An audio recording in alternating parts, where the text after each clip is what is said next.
It's time to wave goodbye to slow read speeds.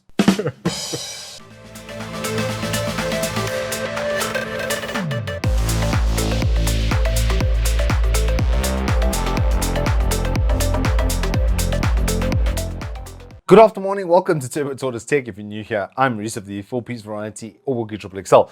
And this SSD is decidedly in my PC. At the end of last year, I was looking for 2 terabytes worth of storage and backup, and the Wave SSDs from Hikvision were cheaper than buying a spinning disk. Can you believe it? That was the price.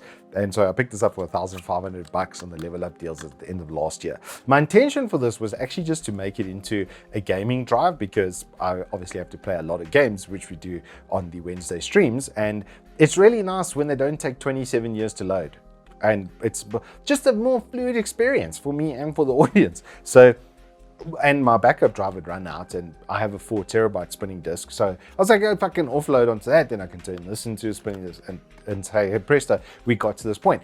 And then we noticed a couple of you guys across social media and on the YouTube channel were asking for a full review. So while I'm using it anyway, we might as well do that. So it actually is sitting in my main PC, not on this super beast over here to my left, which is our ridiculously over the top test bench. But that PC is also no slouch. It's got a 5800X 3D for a CPU. It's got 32 gigs of RAM. It's my main editing station. It's got dual NVMe so that I can do testing with these, including the ADATA XPG Gen 5 NVMe. So it's got a lot of really, really high-end storage in it already, and I didn't have any NVMe slots, so I needed a 2.5 inch. So this comes through at 750 Rand a gig, which was a disgustingly good price. And obviously it has quoted speeds.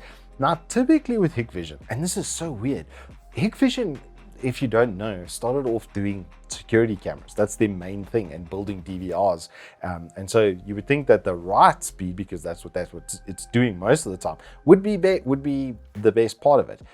But unfortunately, it's actually the weakest part. But the read speeds are the really good part of it. So looking at the test bench results for Crystal Disk 6.0.2 and 8.0.4, I think is the current version of 8 that I'm using, you'll notice that the read speeds are exceptionally good and the write speeds a little bit less to write home about. And then when I did a continuous transfer test, I saw the exact same thing.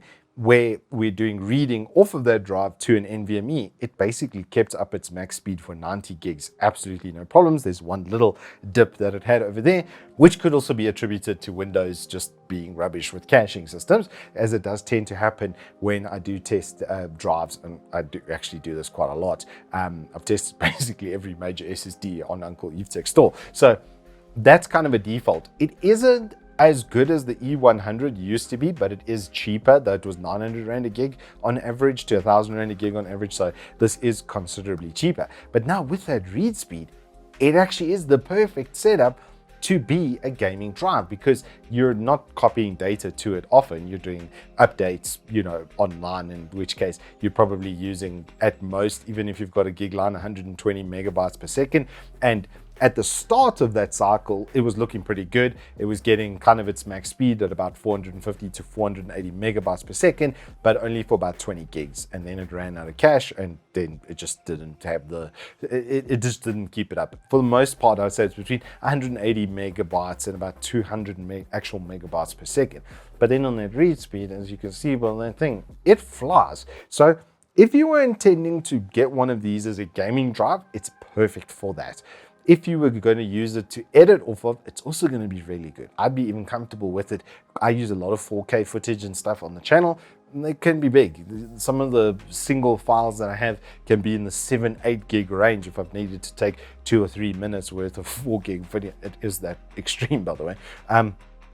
And it's fine. If I drop it onto the timeline, it populates in a couple seconds. I generally edit off of a NVMe because it's 2000 megabytes per second sort of read speed, and in which case I drop it in and it generates the peak files for the audio and stuff almost instantly, which is a big plus for that. But just as a gaming drive, because it's really good where reading is considered, even in those small file sizes, it's going to fly through that and that sort of workload. They also give a pretty decent warranty on this. I believe it's a 3-year warranty. So you should be good with these. And like I say, their price per gig is extremely aggressive. So if you were considering it, that's going to be its niche, and a lot of us are going to be gaming and such off of it, or maybe even working off the drive. In that facet, it's going to fly through it. If you're going to be writing to it constantly, I wouldn't bet on more than 180 megabytes per second on average. The lows did dip into the 50-60 range, which is worse than spinning disk.